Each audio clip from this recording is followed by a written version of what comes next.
Ito na po yung naipon ko dito kay Best Live and then kay Migo. So si Migo, meron siyang puhunan na 48 pesos. Hello mga ka-Majesty! Hello po everyone and welcome to Erlin's Vlog. So today, panibagong araw, panibagong tutorial naman ang i-share ko sa inyo. Just keep on watching! Ngayon, ipapakita ko sa inyo kung paano mag-set up ng withdrawal dito kay Best Live. So isa po akong agency dito kay Best Live. So kahit wala kang puhunan ay pwede kang maka-earn. So ngayon, dito tayo sa host center.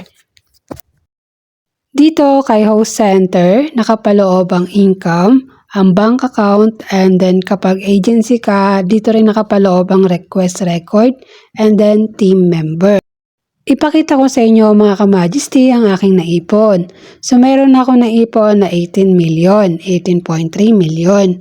So dito ang minimum withdrawal kay Best Live is $1 is equivalent for 2 million coins. O 2 million diamond, I mean. Tapos, ang target ko kasi is $10. So, konti na lang siya para ma-reach ko yung $10 o ma-reach ko yung 20 million. Pero pwede na ako mag-withdraw ng $5. Dito pa rin tayo sa host center. So dito ako magse-set up ng withdrawal dito sa bank card.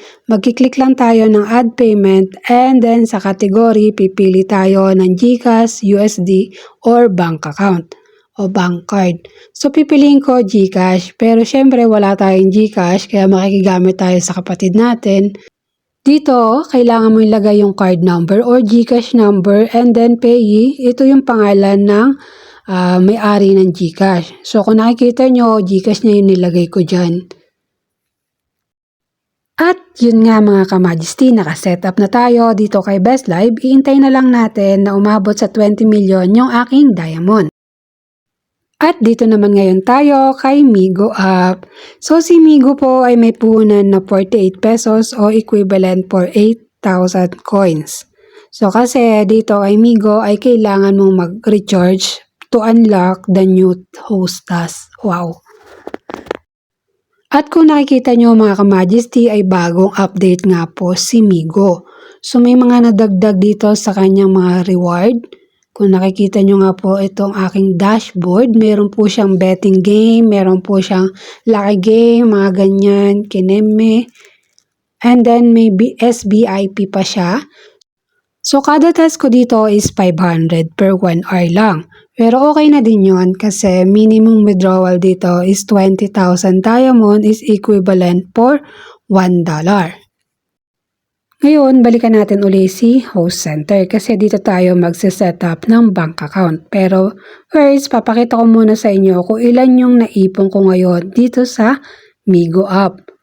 So, daily 500 pero yung new user niya, 3,000 naman yung na-claim. So, may naipon na ako na 34,328.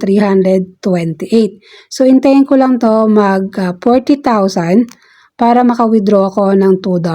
Kung nakikita nyo sa aking dashboard, $1 is equivalent for 20k diamond. Ngayon, magse-set up din ako dito kay Migo. So, balik ulit tayo sa ating host center kasi nandito po nakapaloob yung bank account. So, add payment method. As usual, kagaya siya ni Best Live, bank, GCash, and USD lang yung pwede. So, GCash, makikigamit ulit tayo ng GCash sa aking brother. And then, set up. So, ayan, nakaset up na ako ng withdrawal dito. Hintay ko na lang na umabot siya ng $2 para medyo may tubo naman yung pinuhunan ko 48 pesos.